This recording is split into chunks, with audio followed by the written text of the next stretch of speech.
د چارو یو شمیر کارپوهان وایي حکومت باید د هغو سیاسونو فشار ته تسلیم نشي چې باجګیري کوي او د فساد پر وړاندې د اقداماتو مانع ګرځي. تیره اونۍ لوی څارنوالۍ د عامه روغتیا وزیر احمد جواد عثماني ورور او یو شمیر نور نږدې خپلوان د فساد په تور ونیول چې ولسمشر غني نوموړی وزارت کې د ناسمو کړنو له امله وزیر له دندې لرې کړ چې د جمعیت اسلامي ګوند د اجرایوي مشر عطا محمد نور له سخت خبرګون سره مخ شو. احمد جواد عثماني عطا محمد نور ته له نږدې کسانو څخه شمیرل کیږي او د نوموړي له لوري ولسمشر ته ورپېژندل شوی و. عطا محمد نور د جواد عثماني د لرې کېدا سره سم حکومت او ولسمشر ته اخطارونه ورکړل او د حکومت پر وړاندې د درېدا غږ یې پورته کړ.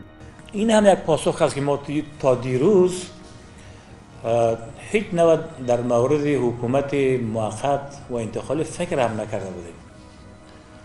حال یکی از گزینه‌ها برای ما خواهد بود که در این رابطه فکر بکنیم و این طرح پیشکش بکنیم و اگر وجود داره تقویهش بکنیم.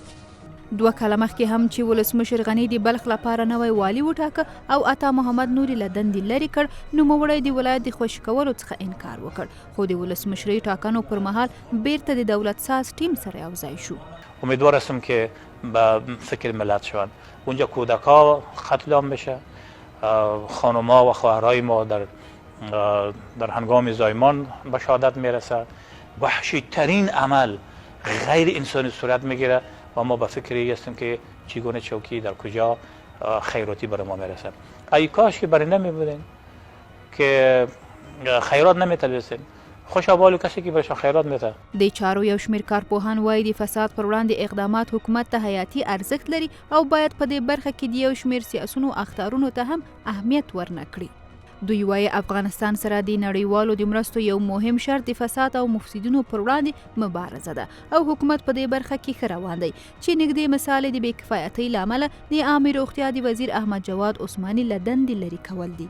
یو شمیر د افغانستان سیاسي چارواکي یا سیاسيون د خپل شخصي اعراض او اهداف له خاطره په لوی لاس د هغې ملاتړ کوي او کوشش کوي چې بیرته خپل موقف ته راوګرځوي او دغه فساد تور د دوی څخه اخوا کړي.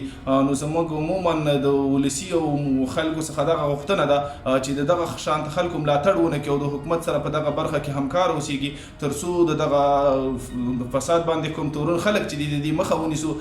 د چارو یو شمیر نور کارپوهان بیا وایي د یو شمیر سیاسونو چې ګټې په خطر کې پریوزي بیا د حکومت پر وړاندې ناوړه تبلیغات کوي.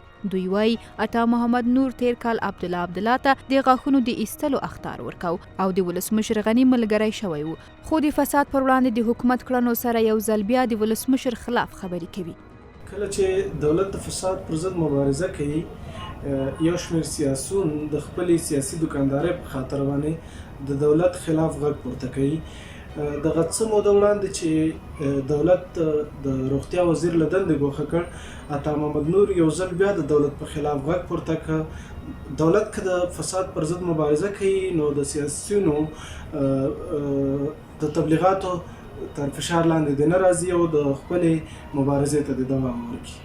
د ویلو د 2 کاله مخکې د عطا محمد نور منتقد او د بلخ د ولایتي شورا وکیل محمد آصف محمد هم کله چې له کابل څخه مزار شریف هوایي ډګر کې ښکته شو د نوموړي له لوري په غیر قانوني توګه ونیول شو.